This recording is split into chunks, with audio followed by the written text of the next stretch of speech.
पश्चिमी उत्तर प्रदेश में जो पश्चिमांचल विद्युत विभाग है उसके करीब 31 लाख ऐसे उपभोक्ता हैं जो कि बिजली का बकाया जो है वो नहीं दे पा रहे हैं। इसके लिए विभाग ने इन लोगों के जो कनेक्शन है उसके काटने की तैयारी कर ली है।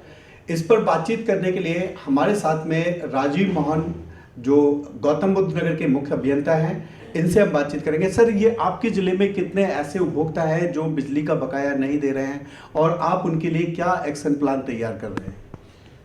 देखिए, ऐसा है कि हमारे यहाँ पर अभी आपको जैसे पता है कि हमारे यहाँ पिछले 2 महीने पहले तक से हमारे यहाँ पर OTS स्कीम चल रही थी, जिसमें वो सिर्फ इसीलिए स्कीम थी जो विद्युत के बकायेदार हैं उनको बड़ा फ़ायदा दे करके सरकार ने योजना बनाई थी।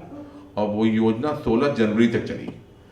31 दिसंबर तक क्लोज होनी थी, लेकिन उसको 16 दिन बढ़ाया गया जिससे कि ज़्यादा से ज़्यादा उपभोक्ता कवर हो सके।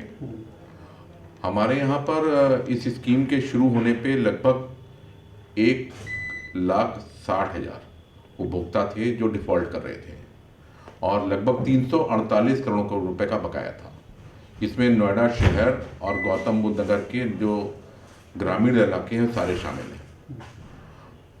इस OTS स्कीम का फ़ायदा 3 चरणों में और फिर जो एक्सटेंड की गई 15 दिन के लिए, उसमें 69,380 69,380 लगभग 45.42% उपभोक्ताओं ने इसका फ़ायदा लिया OTS स्कीम का।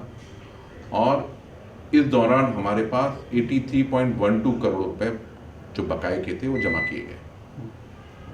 लेकिन फिर भी 55% लोग अभी भी ऐसे हैं जिन्होंने किन्हीं ना किन्हीं वजहों से OTS स्कीम का लाभ नहीं ले पाए और उस लाभ को लेने में वंचित रह गए। और लिहाजा 16 जनवरी के बाद जब स्कीम ख़त्म हो गई, अब उनको नॉर्मल, अब कोई स्कीम OTS तो लागू है नहीं, तो अब उनको नॉर्मल उपभोक्ता समझ करके नॉर्मली जैसे उनको ट्रीट करना है उसी तरह से हम लोग कर रहे हैं।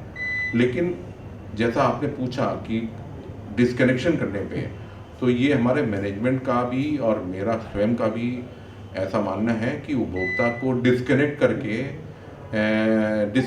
करने से अच्छा ये होगा कि हम उसको समझा करके उसकी किस्तें बना करके, ज़्यादा से ज़्यादा किस्तें बना करके उसको हम उसकी सप्लाई चालू रखें और हम लोग की यही कोशिश है। लेकिन अगर जो उपभोक्ता किसी भी सूरत में नहीं मानेंगे, ना ही उन्होंने OTS के दौरान अपना रजिस्ट्रेशन कराया या उसका फ़ायदा लिया और अभी भी सोच रहे कि हम बिना विद्युत बिल जमा किए विद्युत का सेवन करते रहेंगे, तो और हम लोग के हमारी टीम के समझाने बुझाने के बाद भी अगर वो पैसा जमा नहीं करते हैं तो हम लोग को मजबूर होकर के उनके कनेक्शन को काटना पड़ेगा। सर, ये जो गौतम बुद्ध नगर में जो आपके बकायेदार हैं वो किस इलाके में ज़्यादा है और उनको आप जो कनेक्ट कर रहे हैं ये बिल जमा करने के लिए, उसके लिए इनको कोई मैसेज दे रहे हैं या कैसे, मतलब आप इनसे?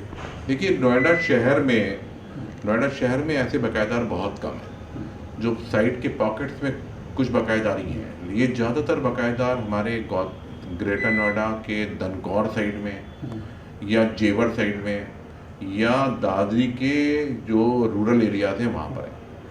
और नोएडा शहर में तो जैसे मैंने 45.42 बताया, तो हमारे यहाँ नोएडा शहर के लगभग 65 से 70% उपभोक्ता इसमें कवर है। इसमें जिन्होंने OTS का फ़ायदा उठाया और पैसे जमा करके, जैसे मैंने पहले बताया कि उनका ऑलरेडी एरियर बहुत कम था, तो संख्या ज़्यादा से ज़्यादा लोगों ने पार्टिसिपेट किया और अपने एरियर्स का भुगतान किया।